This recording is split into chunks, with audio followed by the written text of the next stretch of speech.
बिस्मिल्लाहिर्रहमानिर्रहीम। अस्सलामुअलैकुम व्यूवर्स, मैं उम्मीद करता हूँ आप सब खैरियत से होंगे। मैं आपका computer science instructor Shahbaz Ali और आज हम डिस्कस करेंगे एल्गोरिदम। एल्गोरिदम बेसिकली हमारे पास फंडामेंटल पार्ट होता है हमारी कंप्यूटर साइंस की फील्ड का और इसको बहुत ज़्यादा अहमियत हासिल है कंप्यूटर साइंस में। आइए इसको डिटेल में डिस्कस करते हैं। एल्गोरिदम हमारे पास सेट ऑफ स्टेप्स होते हैं टू सॉल्व अ प्रॉब्लम। हम कोई भी प्रॉब्लम सॉल्व कर रहे हैं तो एल्गोरिदम उसमें क्या होगा, हमारे पास सेट ऑफ स्टेप्स होंगे। और याद रखिएगा ये हमारे पास सेट ऑफ स्टेप्स जितने भी होंगे ये फाइनाइट सेट ऑफ स्टेप होंगे। ये हमारे पास लामहदूद नहीं होंगे बल्कि इनका कहीं ना कहीं एंड होगा और ये लिमिटेड स्टेप होंगे। जिस तरह आपको याद होगा कि हमने अपने प्रीवियस लेक्चर्स में फ़्लो चार्ट को डिस्कस किया था और फ्लो चार्ट में भी हमने यही कहा था कि ये हमारे पास सेट ऑफ स्टेप हैं। लेकिन याद रखिएगा कि फ़्लो चार्ट हमारे पास सेट ऑफ स्टेप होता है और वहाँ पे हर एक स्टेप के लिए हम सिंबल्स का यूज़ करते हैं। दैट इज़ वाई हम कहते हैं कि फ़्लो चार्ट हमारे पास ग्राफिकल रिप्रेजेंटेशन है किसी भी प्रॉब्लम की। जबकि एल्गोरिदम क्या होता है, एल्गोरिदम को हम नेचुरल लैंग्वेज में लिखते हैं। क्योंकि ये नेचुरल लैंग्वेज में है इसलिए इसको समझना भी बहुत ज़्यादा आसान होता है। अब सवाल ये पैदा होता है, जब हमारे पास फ्लो चार्ट है तो एल्गोरिदम क्यों बना रहे हैं, या जब एल्गोरिदम हम बना रहे हैं तो फ्लो चार्ट की क्या ज़रूरत है। इसकी सिंपल सी वजह यह है कि जो हमारा क्लाइंट होता है वो नॉन प्रोग्रामर होता है और उसको समटाइम फ्लो चार्ट की समझ नहीं आती है, क्योंकि वो प्रोग्रामर्स के लिए बना हुआ है। प्रोग्रामर फ्लो चार्ट को देखकर आसानी से समझ जाते हैं कि हमारे पास ये कंडीशन सही होती है तो ये काम करना है, देन अगर ये फॉल्स होती है तो ये काम करना है, देन उसके बाद ये स्टेप्स करने हैं। ये एक प्रोग्रामर तो आसानी से समझ जाएगा, लेकिन एक नॉन प्रोग्रामर पर्सन इस बात को नहीं समझ सकता। तो उसके लिए हम क्या करते हैं, मोस्टली हम एल्गोरिदम बनाते हैं ताकि हम किसी को भी ये प्रोग्राम आसानी से या अपनी प्रॉब्लम आसानी से बता सकें। तो डैट इज़ वाई एल्गोरिदम क्या है, हमारे पास एक स्टेप बाय स्टेप प्रोसेस होता है जो कि नेचुरल लैंग्वेज में होता है और इसको समझना भी बहुत ज़्यादा आसान होता है। अब यहाँ पे एक सिंपल सी एग्जांपल ले लेते हैं हम।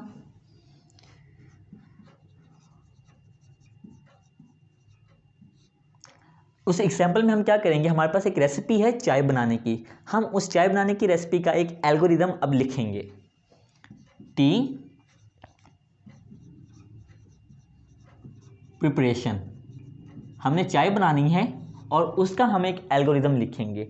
तो सबसे पहले क्या होता है, हमने स्टेप नंबर 1 यानी क्योंकि हमने कहा था ये एक स्टेप बाय स्टेप प्रोसेस है और इसलिए हम अपनी तमाम गाइडलाइंस को एक स्टेप वाइज लिखेंगे। तो स्टेप नंबर 1 में हमने क्या किया, स्टार्ट किया। स्टेप नंबर 2 हमने केतली ली यानी टेक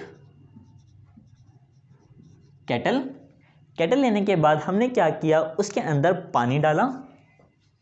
स्टेप नंबर 3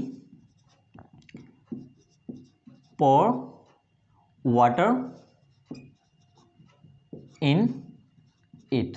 पानी डालने के बाद हमने अपनी केतली को चूल्हे पर रख दिया। Step number 4 put kettle on fire, हमने उसको चूल्हे पर रख दिया। स्टेप नंबर 5 हमने क्या किया, उसके अंदर ऐड टी, उसके अंदर हमने पत्ती डाल दी और वे डालने के बाद हमने वेट किया जब तक वो बॉईल हो रहा है। Step number 6 wait till it boil, जब तक वो बॉईल हो रहा है हम जब तक का वेट करते हैं। जब वो बॉईल हो जाएगा देन स्टेप नंबर 7 उसमें हमने चीनी और दूध ऐड कर दिया। Add sugar and milk, again हमने क्या किया, हमने अगेन वेट किया कि जब तक वो बॉईल हो जाता है। Step number 8 wait till it boil. तो ये जी हमारी चाय तैयार हो गई है। अब हमने उसको क्या किया, रिमूव कर दिया। रिमूव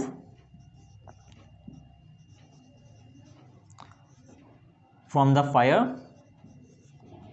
देन हमने क्या कर दिया, स्टेप नंबर 10 एंड हो गया। तो आप देख सकते हैं कि ये हमने चाय बनानी थी और उस चाय बनाने का हमने एक एल्गोरिदम लिखा और आप आसानी से देख सकते हैं कि ये हमारे पास स्टेप बाय स्टेप प्रोसेस है, ये नेचुरल लैंग्वेज में लिखा हुआ है और इसको समझना बहुत ज़्यादा आसान होता है उनके लिए भी जो प्रोग्रामर्स हैं और उनके लिए भी जो प्रोग्रामर्स नहीं हैं।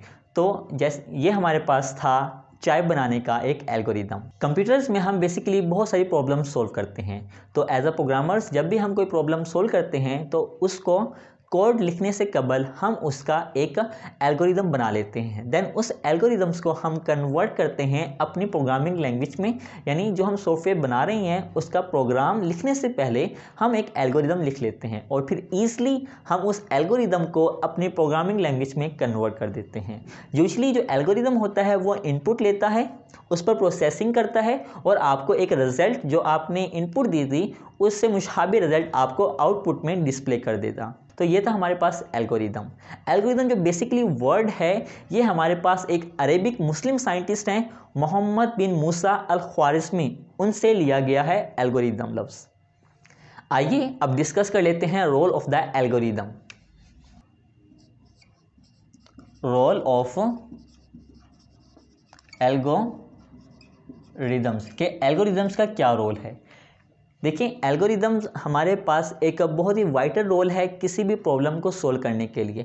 ये एक स्टेप बाय स्टेप प्रोसेस होता है और ये प्रोग्रामर्स के लिए यानी जो प्रॉब्लम सोल्वर है उसके लिए गाइडलाइंस होती है किसी भी प्रॉब्लम को सोल्व करने के लिए। हम इसमें अपने प्रॉब्लम को डिटेल में डिस्क्राइब करते हैं क्योंकि समटाइम्स हमारे पास क्या होता है, जिस तरह मैंने आपको बताया हमारे पास एक एल्गोरिदम होता है, देन उस एल्गोरिदम्स को हम क्या करते हैं अपनी प्रोग्रामिंग लैंग्वेज में कन्वर्ट कर देते हैं। लेकिन ऐसा भी हो सकता है कि आपके पास क्या है, सबसे पहले तो आप उसका फ्लो चार्ट बनाते हैं, देन आप उस फ्लो चार्ट को क्या करते हो एल्गोरिदम में शिफ्ट करते हो और देन उस एल्गोरिदम्स को आप क्या करते हो प्रोग्रामिंग लैंग्वेज में कन्वर्ट कर देते हो। जिस तरह कि आपको पता होगा अगर आप शुरू से हमारे साथ हैं और हमारी वीडियो देख रही हैं कि नंबर 1 स्टेप हमने इस चैप्टर में अभी तक क्या किया था।